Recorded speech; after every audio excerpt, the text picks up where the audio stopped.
Hey, what's going on, guys? Pete with Auto Repair Tips. In this video, I'm bringing you a pro tip.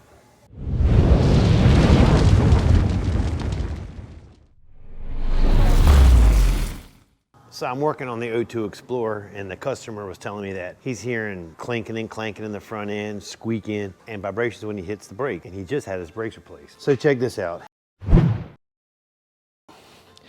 He put brand new pads on it. That's great, but look at the rotors. They are toast. They're warped, they're grooved out. Matter of fact, it's already grooved out the pads. It has to replace the pads now. So when he's hitting the brakes, because that rotor was so out of round, it was causing vibration. So sometimes you just can't put brakes on your car. You need to look a little bit further.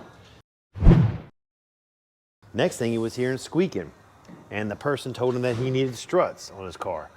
So I brought the car in and told him, I said, well, you don't need struts, but let me show you what you do need.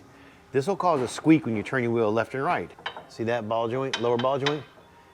There's no grease in it. So when it was on the ground, it was jammed up like this. And when you turn the wheel, this is what you hear. You hear it?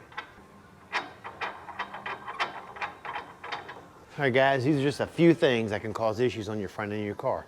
So make sure if you change your brakes, check them thoroughly, check your rotors, check your slides.